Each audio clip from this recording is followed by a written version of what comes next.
Hai teman pemilih, welcome back to our YouTube channel JDIH KPU Provinsi Kalimantan Barat.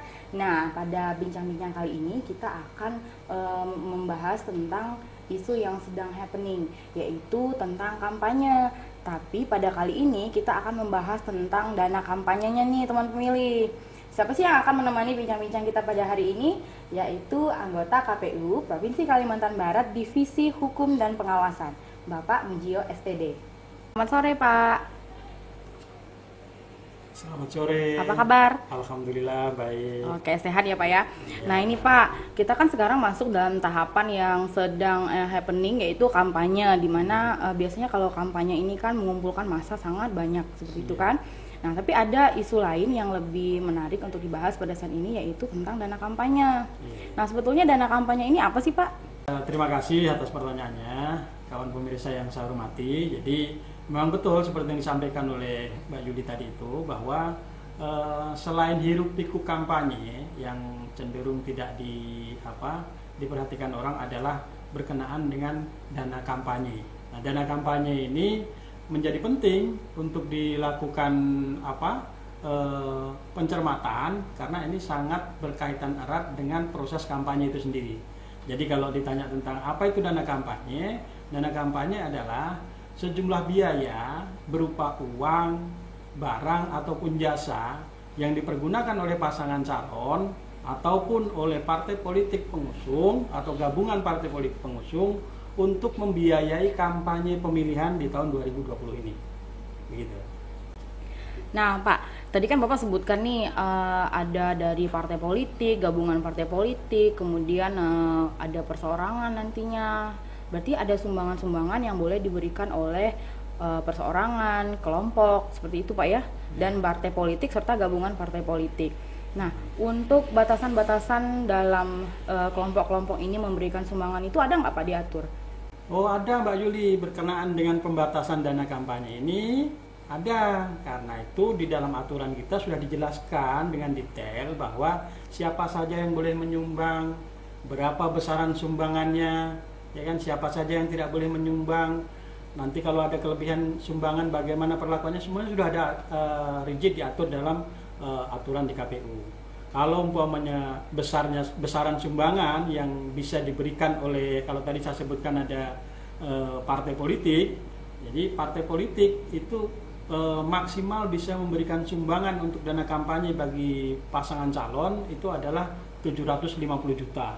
Jadi kalau ada partai politik yang dia mengusung calon, maka partai politik itu hanya boleh menyumbang untuk keperluan dana kampanye calon maksimal sebesar 750 juta. Nah, begitupun nanti kalau umpamanya ada partai politik lain yang juga mengusung ataupun mengusulkan calon pada pemilihan tahun 2020 ini, partai politik tersebut juga maksimal hanya bisa menyumbangkan 750 juta. Itu untuk partai politik pengusung daripada calon. Nah, kalau untuk perseorangan bagaimana? Bisakah umpamanya secara pribadi, karena tadi didusung oleh partai politik, bolehkah umpamanya seseorang atau orang perorangan atau individu memberikan sumbangan kepada calon karena mungkin kenal, karena mungkin mendukung dan sebagainya? Boleh, diperbolehkan menyumbang. Jadi masing-masing pribadi itu boleh memberikan sumbangan, tapi juga ada batasannya. Tidak boleh melebihi dari 75 juta. Nah, kalau lebih dari 75 juta bagaimana? Nanti perlakuannya lain lagi. Kalau di bawah 75 juta tentu itu bebas ya. Tapi maksimal harus tidak boleh melebihi 75 juta untuk pribadi ataupun orang perorangan yang memberikan sumbangan kepada pasangan calon. Nah, begitu. Nah, itu tadi kalau sumbangan berasal dari perorangan. Nah, bagaimana kalau ada kelompok nih? Ada kelompok, kita secara berkelompok, entah mungkin kelompok sesama pengusaha atau sesama sebuah grup umpamanya ataupun badan usaha, bolehkah memberikan sumbangan? Boleh. Ya, kalau tadi perseorangan itu nyumbangnya maksimal 75 juta, nah kalau badan usaha ataupun kelompok itu maksimal 750 juta. Sehingga besaran sumbangan maksimal yang bisa diberikan kepada calon dari sebuah kelompok itu adalah 750 juta. begitu. Nah, Pak, dalam pelaksanaan kampanye ini, apakah masing-masing pasangan calon peserta pemilihan ini membuat rekening tersendiri atau boleh pakai rekening yang sudah ada sebelumnya nih? Oh, jadi untuk rekening dana kampanye ini itu sesuai dengan aturan yang ada di kita, tidak boleh digabungkan dengan rekening dari pribadi maupun dari partai politik. Jadi harus calon itu membuat rekening khusus yang namanya rekening khusus dana kampanye. Jadi rekening khusus dana kampanye ini hanya dipergunakan untuk keluar masuk dana yang dipergunakan untuk proses kampanye saja. Tidak boleh dipergunakan untuk yang lainnya. Jadi semua dana yang baik itu sumbangan maupun nanti pengeluaran dan sebagainya itu dimasukkan dalam rekening khusus dana kampanye itu dan dipergunakan hanya untuk berkampanye. Berarti tidak boleh ada di lain, Pak ya, harus masuk dulu ke rekening khusus dana kampanye. Iya, betul. Seperti itu. Nah, mengenai ini Pak, audit nanti kan setelah pasangan calon melaksanakan kampanye sudah berakhir nih Pak. Pasti tujuan akhirnya adalah pelaporan dana kampanye yang nantinya akan diaudit nih oleh kantor akuntan publik yang ditunjuk, begitu Pak ya. Nah, itu sendiri mekanismenya seperti apa Pak? Kalau mekanisme di kita, setelah calon yang bersangkutan membuka rekening khusus dana kampanye atau RKDK, maka nanti calon itu melaporkan yang namanya laporan awal dana kampanye kepada kita. Nah, kemudian nanti proses selanjutnya calon itu melakukan pembukuan terhadap seluruh dana kampanye yang ada di rekening tersebut. Ya, bagaimana kalau kemudian ada sumbangan yang tidak bisa masuk dalam rekening? Contoh umpamanya begini. Ada seseorang yang menyumbangkan dalam bentuk barang, pokoknya kan tidak mungkin barang itu dimasukkan ke dalam rekening bank, gitu kan tidak mungkin ya. Jadi barang itu tetap harus dilakukan pencatatan di dalam buku kampanye, ya, di dalam pelaporan dana kampanye itu. Jadi barang itu bagaimana bisa dilakukan proses dimasukkan dalam pembukuan dana kampanye? Barang itu harus dikonversikan ke dalam nilai rupiah. Jadi contoh, pokoknya seseorang calon mendapatkan bantuan ataupun sumbangan berupa mobil umpamanya. Nah, mobil itu harus ditaksir atau diuangkan atau dikonversikan dalam bentuk uang, sehingga itu nanti bisa dibukukan. Nah, itulah nanti kemudian di penghujungnya baru dilaporkan. Nah, berkenaan dengan dana kampanye tersebut nanti di akhir periode akan dilakukan audit. Jadi audit dana kampanye itu dilakukan oleh kantor akuntan publik, gitu ya. Nah, kantor akuntan publik dalam melakukan audit dana kampanye ini tentu harus memenuhi persyaratan-persyaratan sesuai dengan peraturan yang ada di kita, gitu ya. Nah, bagaimana muaranya nanti proses yang dipakai atau yang dipergunakan oleh kantor akuntan publik dalam mengaudit dana kampanye itu adalah menggunakan sistem audit kepatuhan, ya. Jadi sistem audit kepatuhan tujuannya adalah apakah si calon itu nanti betul-betul patuh terhadap aturan yang ada di kita. Sebagaimana tadi yang di awal kita sampaikan, umpamanya calon itu dalam menerima sumbangan dana kampanye itu kan tidak sembarangan juga. Umpamanya tadi kelompok hanya boleh 750 juta, perorangan 75 juta. Kemudian pasangan calon juga tidak boleh menerima sumbangan dari pihak-pihak yang dilarang oleh aturan kita. Nah, baik itu mungkin dari negara asing atau luar negeri, ataupun kemudian dari LSM asing, ya, badan ataupun lembaga di luar negeri yang kemudian dalam memberikan sumbangan itu tidak boleh itu termasuk bagian yang dilarang memberikan sumbangan kepada calon. Berarti tidak diperbolehkan menerima sumbangan dari beberapa item tadi itu Pak ya? Iya. Oke. Nah Pak, dalam proses kampanye ini kan pasti banyak saja nih sumbangan-sumbangan yang akan diterima oleh para pasangan calon. Nah, ada nggak Pak larangan-larangan yang pasangan calon nggak boleh terima nih sumbangan dari beberapa item nih? Seperti apa tuh Pak contohnya? Ya, betul sekali. Jadi di dalam menerima sumbangan dana kampanye itu peserta pemilu ataupun pasangan calon itu dilarang menerima sumbangan dari beberapa pihak. Di antaranya adalah negara asing. Jadi negara asing dari negara manapun, kalau kemudian taruhlah umpamanya calon ini kebetulan berhubungan dekat dengan pemimpin di suatu negara, kan? Kemudian pemimpin negara asing itu memberikan sumbangan, itu tidak boleh. Dari negara asing itu tidak boleh. Kemudian yang tidak boleh diterima juga adalah dari lembaga swasta asing, lembaga swasta asing itu juga tidak boleh. Kemudian dari LSM asing, LSM luar negeri itu tidak boleh memberikan sumbangan untuk keperluan dana kampanye. Dan juga selain itu perorangan dari orang-orang asing atau ya di luar WNI atau warga negara asing itu juga dilarang memberikan bantuan ataupun sumbangan dana kampanye untuk calon. Begitu Mbak Dewi. Nah misalnya kan gini Pak, si pasangan calonnya sih nggak menerima, tapi tetap aja nih ada sumbangan dari beberapa hal yang tadi sudah dilarang nih. Itu ada nggak mekanisme yang bisa ditempuh oleh pasangan calon Pak? Oh ya, jadi kan karena rekening dana kampanye sudah dibuka, kan siapa saja bisa mentransfer ataupun memberikan sumbangannya ya. Iya. Padahal umpamanya ada tadi dilarang, Iya. contoh LSM asing kita larang memberikan sumbangan. Kalau kemudian ternyata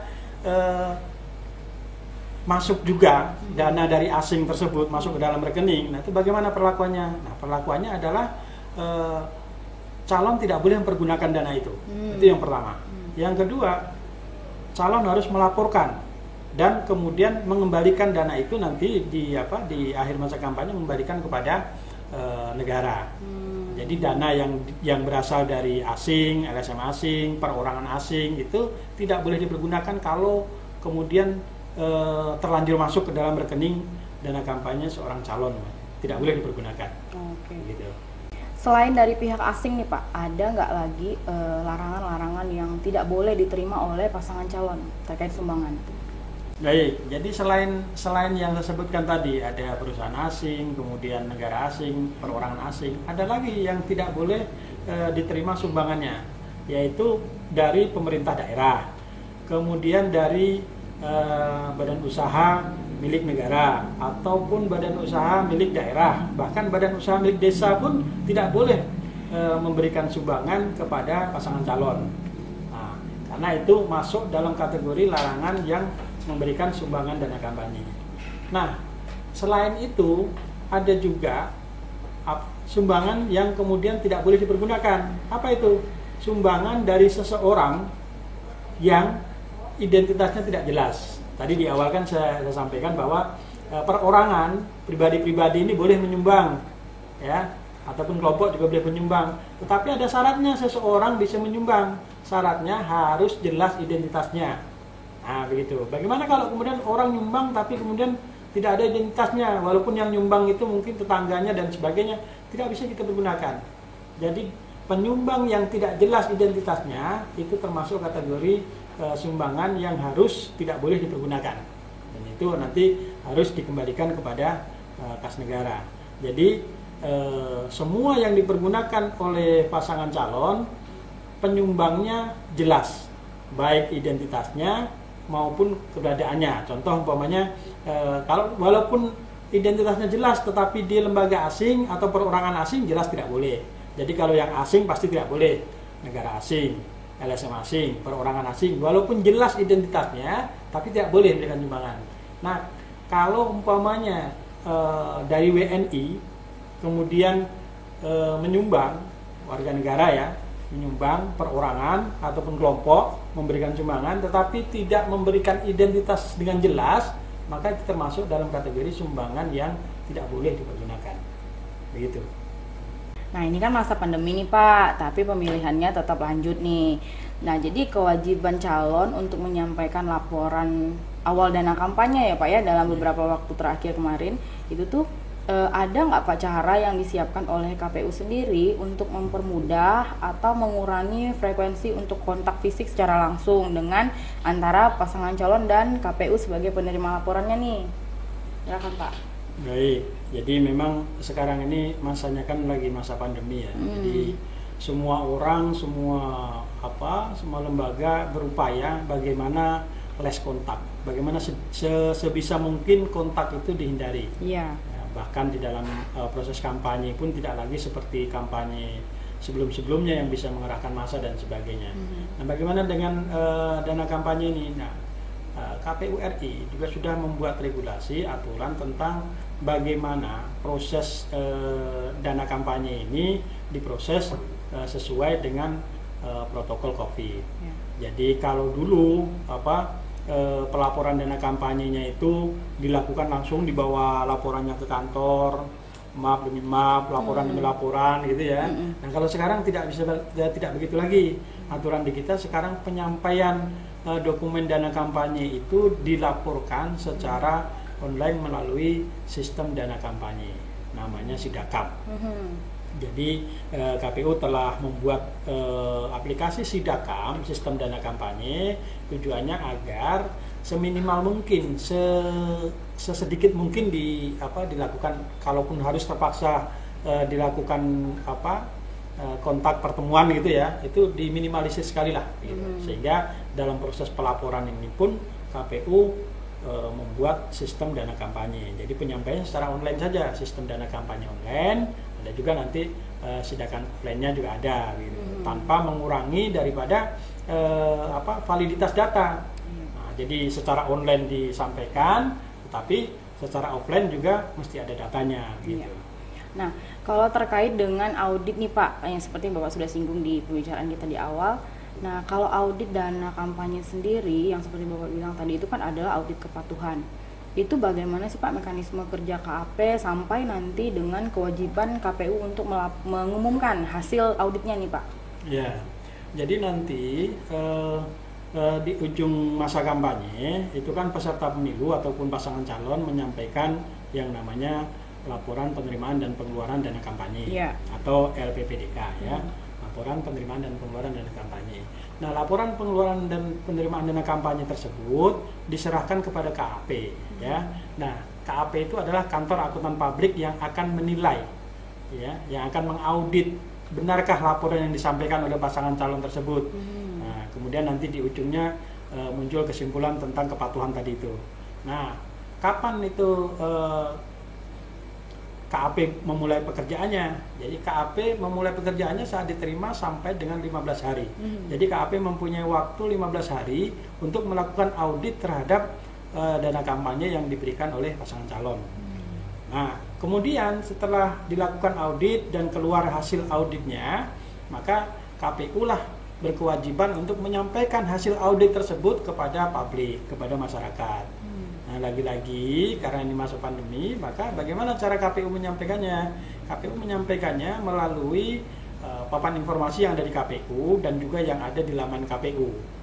Nah, jadi nanti hasil audit pasangan calon tersebut disampaikan oleh KPU melalui laman KPU dan juga papan informasi di KPU. Sehingga teman pemilih bisa langsung mengakses ya Pak ya, melihat langsung secara transparan bagaimana nih pelaporan dana kampanye masing-masing setiap pasangan calon. Iya, betul. Oke. Nah Pak, kira-kira nih Pak, pesan-pesan yang dapat Bapak sampaikan kepada teman pemilih untuk ikut menyukseskan penyelenggaraan pemilihan serentak tahun 2020. Baik, jadi untuk pesan kita kepada pemilih, pesan kita kepada masyarakat, mari kita sama-sama berpartisipasi mensukseskan pemilihan di tahun 2020 ini. Banyak cara yang bisa kita lakukan untuk menyukseskan pelaksanaan pemilihan ini sesuai dengan kapasitas, kemampuan, dan kondisi kita masing-masing. Para pemilih bisa saja ataupun masyarakat bisa saja berpartisipasi. Pertama, umpamanya bisa sebagai penyelenggara, karena kita dalam waktu dekat ini juga akan merekrut yang namanya KPPS, yaitu petugas di TPS yang akan melaksanakan proses pemilihan. Nah, masyarakat bisa berperan serta menjadi penyelenggara di tingkat KPPS tersebut. Masyarakat juga bisa berpartisipasi melaporkan umpamanya ada terjadi pelanggaran-pelanggaran yang dilakukan oleh peserta pemilu. Nah, itu silakan masyarakat berpartisipasi bisa dengan caranya masing-masing. Nah, terakhir tentu kita berpesan kepada masyarakat dalam proses ataupun dalam upaya mensukseskan pemilihan ini adalah dengan tetap memperhatikan protokol kesehatan.